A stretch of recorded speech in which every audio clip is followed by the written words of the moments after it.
She is an alcohol recovery coach because she's been there. She's an incredible human being and she's here to help whoever can possibly benefit from her coaching. Her name is Crystal Fedeli, and I'm very happy to have her on my program. Hi, thank you for having me. Absolutely. And I love what you're doing. I think you're doing wonderful things with helping to change lives and break down the walls of stigma. That's super Thank cool. you. Yeah, definitely trying. So tell me a little bit about yourself. Where are you originally from? Where'd you grow up? Yeah, so I am a Jersey girl, born and raised. I say always never leaving, even though my husband wants to leave someday, but yeah, Are you still close with your family? no, I am not at all. Yep, me too. I hear that. So Yeah.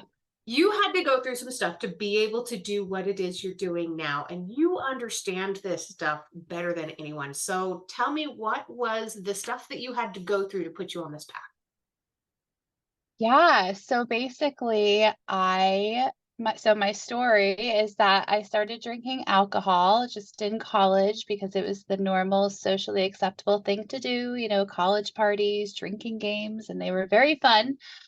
But then I started to notice after a few years, couple years, few years, that my alcohol consumption really started to completely wreak havoc in my life socially, professionally, relationally, and on my health, and just all the ways I had lost a job because of it. I was kicked out of a prestigious university, and just so many things. I had found myself in very dangerous situations with men, so many things. And so I went to seek help. And so I went to therapy. I went to my pastor, to support groups such as AA and Celebrate Recovery. I asked for prayer from people every chance I got. I journaled and I prayed and went to doctors. Like I really just tried to go any and everywhere to get help.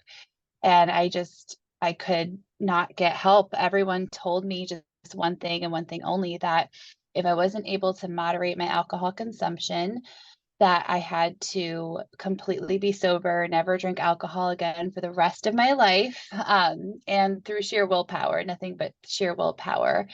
And if I wasn't able to do this, then I was making this choice, and I was choosing to hurt others and myself and all the things. And A lot of but guilt.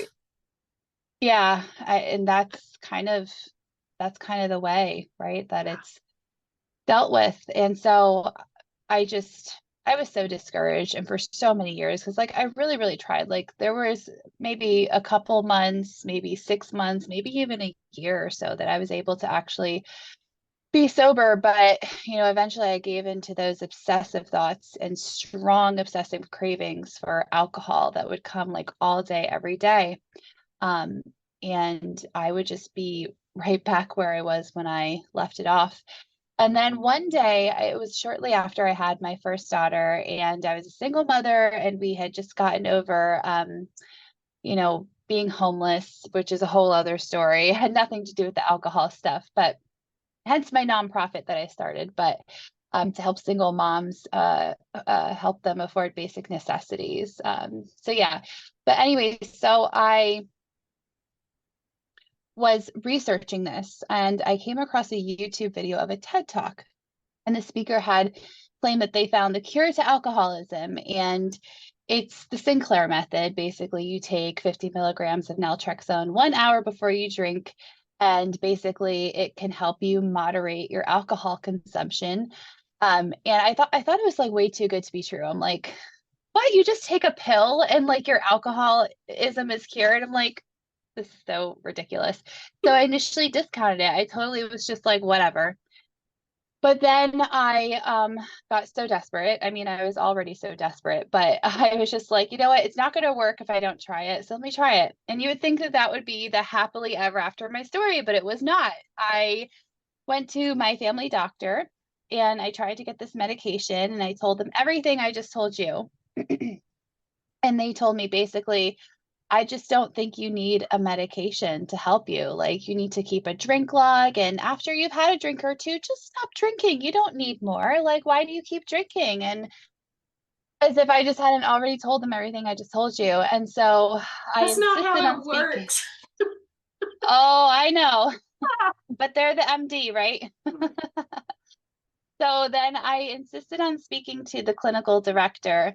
Oh, and by the way, just feel free to interrupt me at any point, like, because I will just go on and on with my story. But I insisted on speaking to the clinical director, not, I insisted on speaking to a higher up doctor in the practice. And so the clinical director came in, and the clinical director heard me out. And she was like, I think that you're just trying to go through the back door for treatment. And so, yeah, it's kind of rude, right? So, Oh my not trauma gosh. informed. And these And people so, think they're trying to help you? Are they insane? Somebody needs to knock them upside the head, maybe with a baseball bat. well, yeah, I think I mean, we could get into maybe the reasons later why we think that, this was sort of the situation that I encountered. But yeah, I just think that maybe they think that they were helping just because of how we think of addicts or alcoholics, which I don't like those words, but full disclaimer, but obviously that's what people say. So that's why I'm using that terminology. But then I went to a second doctor, and they basically told me that I was trying to be my own doctor and treat myself. And then I went to a third doctor, and they refused to prescribe me refused to prescribe me the medication, and they basically just told me to get out of their office eventually. So I was just so discouraged. And this whole time I'm a single mom, completely alone on my own, no family support, no support from her bio father, just struggling to afford basic necessities. And so I came across this doctor who was willing to prescribe me the medication, but they didn't take my health insurance. So I basically robbed Peter to pay Paul. I took from my rent money and I paid this doctor. I got the medication and I was on my own, but I took the medication and I got better in literally 2 to 3 months. Now, was it like, oh, I took the meds and I did the things and, I was just completely better like that? No, it took 2 to 3 months for it to start working. And there was a lot of troubleshooting and sort of wrinkles I had to iron out. And I had to figure it out on my own. And hence why I do what I do now, right? Why I started my program. And I walk other women through this. But the whole point is that what I wasn't able to do in nearly a decade, sobriety through nothing but sheer willpower, I was finally able to get better within 2 to 3 months. And yeah, I've basically been better ever since. And I've tried, other medications that have other goals in mind, abstinence or sobriety, because there are different medication assisted treatments you can do. And the thing about it is that once I was able to get my alcohol stuff under control, like every therapist, doctor, like everybody was like, you need to cure your mental health stuff from your childhood trauma, and then your alcohol stuff will get better. It was quite the opposite. Once I was able to get better from my alcohol stuff, my mental health stuff skyrocketed. I have like I am so much better now, just because I'm not constantly getting drunk and re-traumatizing myself by doing something stupid or destructive. And of course, obviously, alcohol really does mess with your hormones and just how you feel in general. So not just your confidence, but that's my long story. And, I've heard it said many, many times now that alcoholism is often a sign or symptom of other traumas because we use it in a way to mask what it is that we're not ready to face or deal with yet. Yeah, that's what people claim. Yeah, Yeah. I don't But agree with that. you say it's completely the opposite. That's interesting. Yeah. I know you've done a lot of research on this. Can you tell us a little bit more about that skewed perspective and what your preferred terms are for this? Yeah. So, I've done a ton of research, just 2 master degrees, something light. But yeah, so basically I just dedicated all of my research towards alcohol use disorder. And that's what I call it because that's the DSM-5, like the clinical sort of, diagnosis of it. In my field of work, I just call it alcohol recovery because I'm not a licensed therapist and I'm not a licensed medical doctor. I am a researcher and an advocate and a speaker. But and so, basically, yeah, so I call it alcohol use disorder. And kind of like how we understand autism in the sense that it's a spectrum. That's the only way that it's like that. But low, medium to high. And so, yeah, basically that's what a lot of people think. They think that you might have had a crummy childhood, or you might have had some kind of experience, some kind of trauma or stress or whatever. And that is the case for some people. It really is. And that's why AA, something like AA or Celebrate Recovery or an accountability partner or what have you, the treatments would work for them that are mainstream. I'm talking about the people who find that, oh my God, like what is wrong with me? Because this is not working for me. That's who I'm talking about. So, and that's who my heart is for. Not that my heart is not for those other people, but they already have a lot of the resources. My people don't right now. So yeah, basically, so alcohol use disorder for the kind of people that I'm talking about, sorry, it's a neurochemical disorder. And so basically, like, let's take me and my husband as an example. We're sitting at the bar and I didn't take any medication before I consumed alcohol. My brain is going to push way more endorphins when alcohol enters my system, into my system, as compared to my husband, who does not suffer from alcohol use disorder by any means. And so endorphins is a very primitive chemical in our bodies, and so basically it indicates to our bodies like, I need alcohol to survive, like whatever, a social situation, whatever, relaxing at home in the tub or whatever, in the sort of setting that you would drink alcohol. And it just kind of builds that, the brain builds up that neural pathway of addiction over time. And so what the Sinclair method does, and the Sinclair method is the only method that you can use to actually moderate your alcohol consumption if you find that sheer willpower does not work. And so naltrexone, and I know this is kind of getting into all the details of this, so bear with me, y'all, but so naltrexone can be used the way of the Sinclair method, or it can be used another way, which is you take it every single day, or you can take the shot form, which is called Vivitrol, and it's injected into your system, a 30-day release, like literally a shot.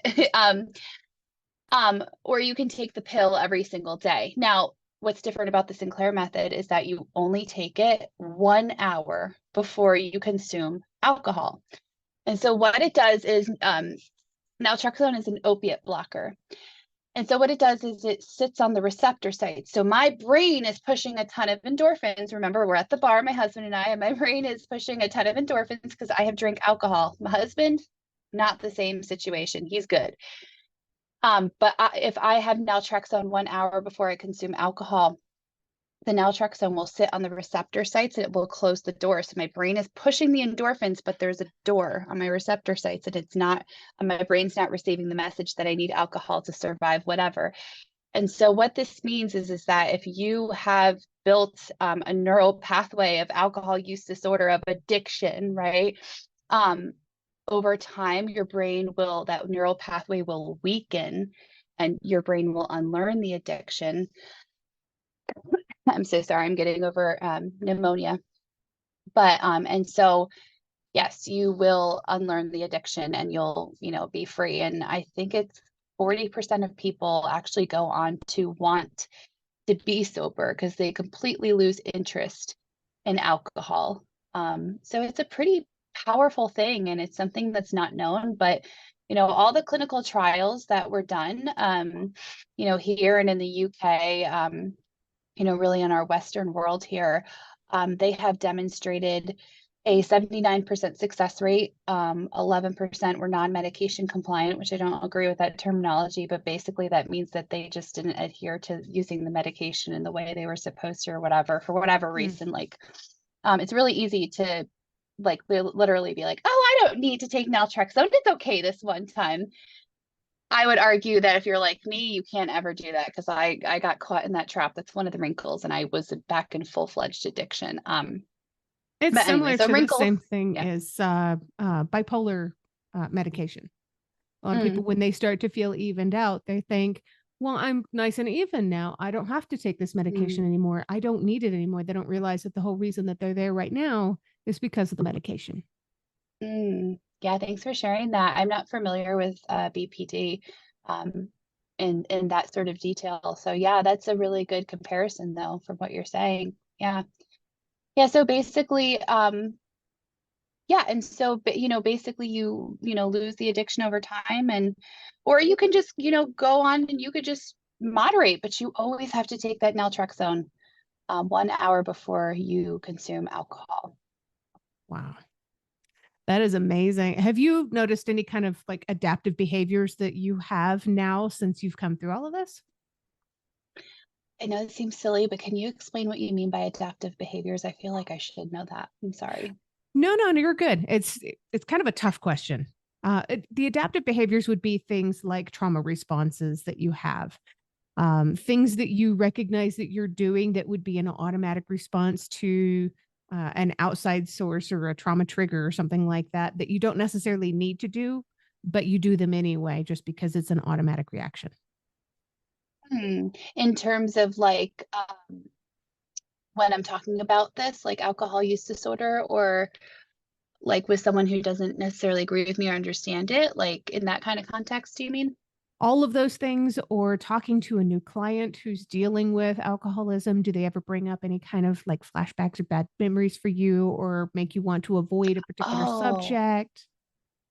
I see what you're asking. I'm sorry. Okay, I think I'm finally there. I get it now. Okay, so yes, yes. Um, boy, this is me being vulnerable. So I speak about this a lot, and not everybody is as kind as you are, and is not like, oh, that's so cool as you are. There's a lot of people. In fact, I was invited on a podcast, and not too long ago, I was recording with this gentleman, and he got very nasty with me. I shared basically the same things I just shared with you, and he basically, I shared the statistics with him that are readily available statistics. I mean, if you want to do the work, the CDC and SAMHSA are reputable government agencies, um, puts these out from their research. And so it's not me making any numbers up or from my research, even. It's secondhand research in terms of from where I'm sitting. And basically he told me that I was trying to conflate the statistics and make it up. And anyways, this long story short, whenever it doesn't make sense, there's always something deeper going on for that person. And so they had actually sent me an email and let me know, because I actually almost ended the podcast. I almost was like, listen, like, thank you so much for inviting me in your time, but you were choosing to speak to me in this way. And so that means you're choosing for me not to continue, because like, that's a new thing that I've learned in my life. Like, I don't have to let anybody talk to me in a way that my fight, flight, or whatever responses are getting triggered. Like, we're not doing that anymore. Right. Like, I don't have to sit there and take it. Like, I'm not a politician. No, just kidding. um, but anyways, and so, but he emails me and he's like, basically like, I'm not publishing the episode. And he like sent me this whole document of like research, which I actually already had in my files, because I am a researcher. And basically, it was just very clear that he has a bias, that you can't recover from alcohol use disorder except through the 12-step method. And I'm the kind of person where I'm like, that is one path of recovery. And if that's what you want and choose, I am totally behind that. And I know that statistically speaking, it doesn't work for a lot of people. Right. And here's a menu of many other things that you can choose to go down that path, of recovery. And he just couldn't stand that. And so to answer your question, that is what I come up against a lot, especially the AA crowd. And I don't mean to say anything bad about the AA crowd. I love AA people. There's quite a number of them that don't love me. And I understand why, especially with where they're at, like a lot of them white knuckling it, not thinking that there's any other options. And they're just like so terrified they're going to fail. And it's so sad, because it's like, it's actually really easy to recover from alcohol use disorder. But to answer your question, I do find myself sort of, you know, being tempted to be in this place where I have to defend myself and I have to remind myself, Crystal, you are not where you were. How long is it ago? Like 6, 7 years ago. Like, you are not in that place anymore. You are not in that doctor's office desperately needing medication, not knowing if it's even going to work, and you're being denied treatment over and over. You are way over on the other side, and you've been completely better for years. And the path forward, and you help other people now. There's no reason to even give this person, or this, not even this person, because I always try to separate the person from the ideology, but because the Bible says that our war is not against people, but powers and principalities that are high above in the heavenly places. So what does that mean? This is a great example of it, this way of thinking. So it can be tempting to be triggered. And I'm the older I get, I'm getting too old for this kind of conflict. Like, I'm just like, you know what? Hey, just, let's stop for a second, because I don't engage in conversations with people who speak to me like this, or who try to criticize me or put me down just because I'm talking about something that's different and not mainstream. So I feel like that was a long answer to your question, but that's my answer. Honestly, it was a beautiful answer to the question, because you're able to describe in depth what a lot of people struggle with.